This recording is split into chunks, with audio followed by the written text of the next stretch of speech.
Listen to me. We traced the call. It's coming from inside the house. You hear me? It's coming from inside the house. You need to get out of there right now. Deal?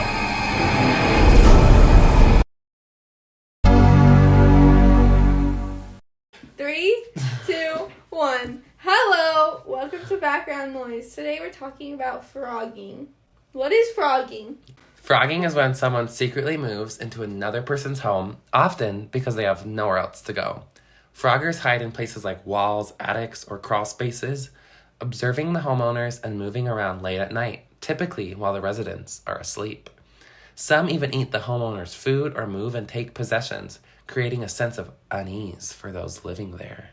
Though similar to burglary or squatting, phrogging is even more invasive. Beyond the legal violation, it leaves residents dealing with a deep psychological impact, as the feeling of being watched is in one's own home can be profoundly unsettling.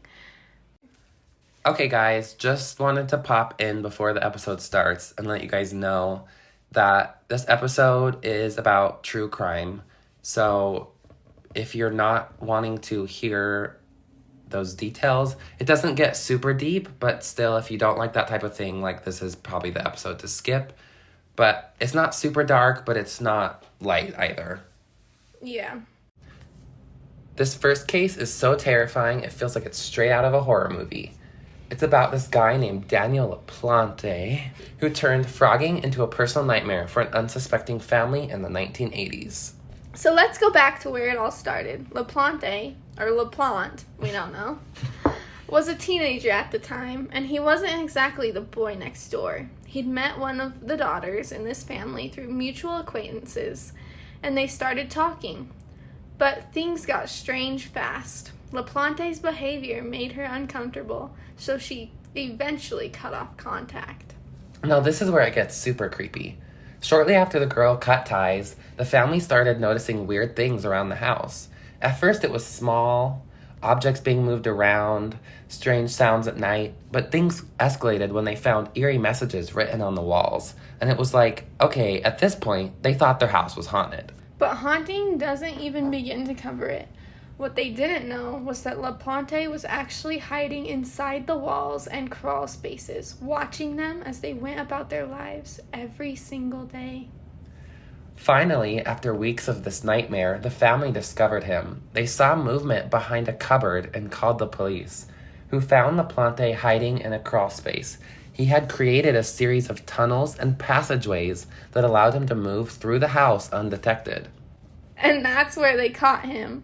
LaPlante was arrested, but the story doesn't end there. Unfortunately, things took an even darker turn. After he was released from custody, he went on to commit even more heinous crimes, which we'll get into in a bit. It's chilling to think about, isn't it? The idea of someone living in your walls, watching your every move without you even knowing. This case really underscores the psychological toll of phrogging, how it leaves people feeling unsafe and haunted even after the intruder is gone. Fast forward to just a few months after his release. In December of 1987, Daniel LaPlante broke into another home, this time the Gustafson family residence. The Gustafsons were a young family living in Townsend, Massachusetts. The mother, Priscilla, was home with her 2 children, Abigail and William, while her husband was at work. And what happened next is heartbreaking. LaPlante forced his way into the Gustafson house, and in what would become a truly horrific tragedy, he brutally murdered Priscilla and her 2 young children. The details are horrifying and showed a level of cruelty that left the entire community reeling. He left the home in a hurry, but thankfully law enforcement acted quickly. With evidence tying him to the scene and the memory of his previous crimes still fresh, police were on a mission to find LaPlante before he could hurt anyone else. The manhunt was intense. LaPlante was on the run, hiding out in wooded areas and other abandoned places, evading police for days, but eventually they caught up to him and arrested him, this time for good. During his trial, LaPlante showed no remorse. The details that emerged during the case were enough to make anyone's skin crawl. He was eventually convicted and sentenced to life in prison without the possibility of parole. And it's a small relief to know he's behind bars, but the damage he left behind was permanent. The families he terrorized, especially the relatives of the Gustafsson family, had to cope with the impact of his actions for the rest of their lives. It's just so chilling, especially knowing how his story began. A teenager hiding in walls, escalating to stalking and psychological terror, and finally to something unimaginably dark. This case isn't just one of a violent crime, it's a tragic reminder how evil can hide in plain sight. This case is absolutely wild. Imagine returning home one day to discover that someone hasn't just been hiding in your house, but they've been planning to take over your entire life. That's what happened to a couple in Honolulu when they found that Ezekiel Zayas had secretly moved into their home and had been lurking in the shadows, waiting for the right moment to strike. Let's set the stage. The couple who lived in Honolulu started noticing strange things happening in their home. At first it was little things, like items being moved or misplaced, but things quickly took a dark turn when they discovered Zayas lurking in their house. And let's be clear, this wasn't just phrogging. He was in there watching them, planning something far worse. When police finally apprehended him, they found that Zayas had actually crafted an entire plan for taking over this couple's life. And get this, he had gone so far as to write out detailed plans for killing them, assuming their identities, and living in their house as if he were them. The thought of that alone is just terrifying, and it goes beyond the typical phrogging cases we've seen or heard of. This was methodical. Zayas wasn't just squatting, he was mentally preparing to replace them. It was clear that he had some deeply disturbing intentions. And here's where it gets even creepier. Authorities discovered that Zayas had spent weeks studying the couple's routines and their personalities.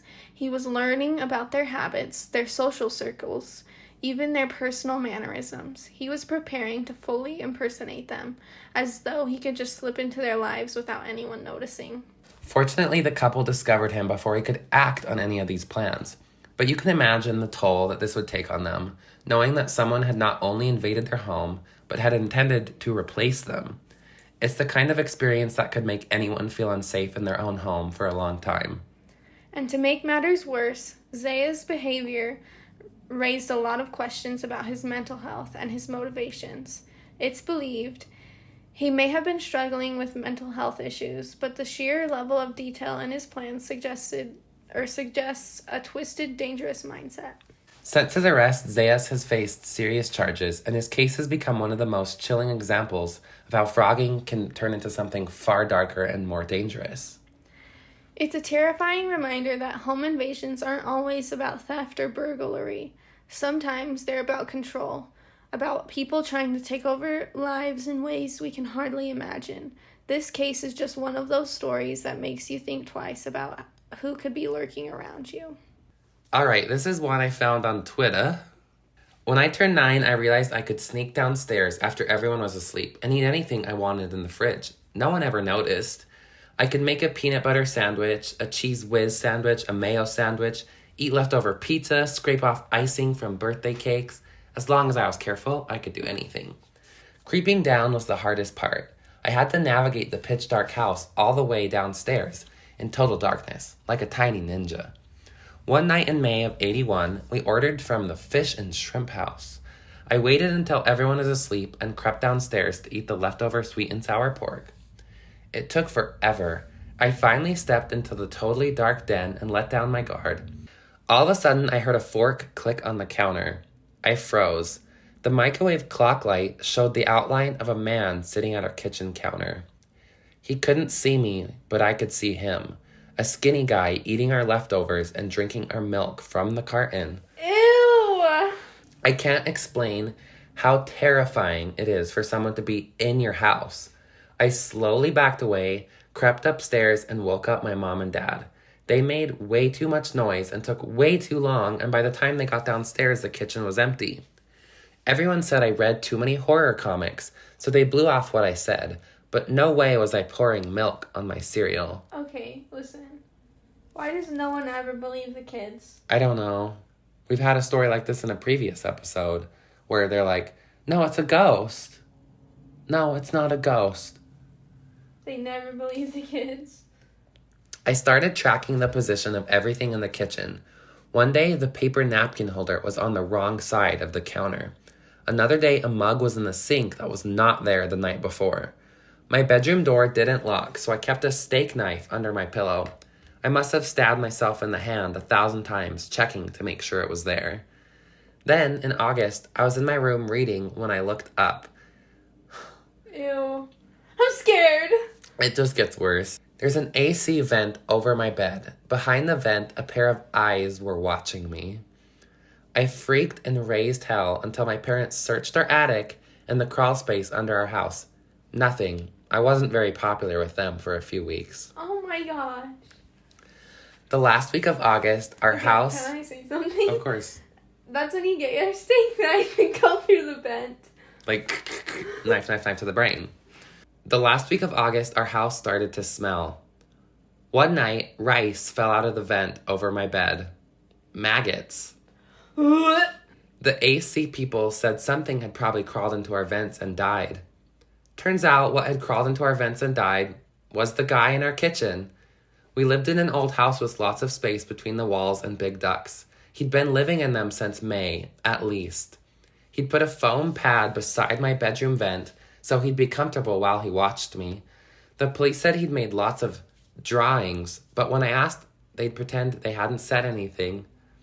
No one ever identified him. He was buried as a John Doe. To this day, I can't look inside the vents in houses. But sometimes when I'm at someone's house, I'd smell a little BO coming from their central air conditioning, and I'll wonder who's living back there. So there's just a dead body in the vents. That was stalking this 9-year-old. Yeah, that's why I read this. I was like, oh, this has to be a surprise for Casey. That's disgusting. And the maggots? Rice falling from the vents. Maggots. How, like, so he was dead, like, right there, right above him. But isn't that terrifying? Yes, and it's like, your child's being stalked and they're telling you these things and they're tracking, like, all these things that are being moved in the kitchen and you don't believe them? You're not believing your child? I don't know, and, like, if I have a crawl space, I'm putting cameras in it. I'm not having one. I'm filling it up with foam. It's gonna be gone. Like, not really, but... How do you get in a vent? It had to be an old house. They were huge. They were huge vents. Like, you can just sleep in there. No. I'm glad our vents now are, like, skinny. How did he die? Yeah, how did he die? Ew, I don't know. I don't like that, though. But I know, like, phrogging is genuinely one of the scariest things that I think could ever happen to me. Like, if that ever happened to me, I think my life would be done. No, that's, like, one of my biggest fears. Me too. And, like, doesn't matter. Tell me why every one of my bedrooms has, like, the attic in it, wherever I've lived. Yeah, I don't know. That's not it. No, it's scary because just the thought of someone being in your house and being like, things aren't right. And then it turns out there's something in your house. Like, I don't know. I just can't even imagine. And, like, just, why are you doing that? You're causing warfare on these people's health. But yeah, that's our Halloween episode. So, good luck to you. Hope you live well in your house.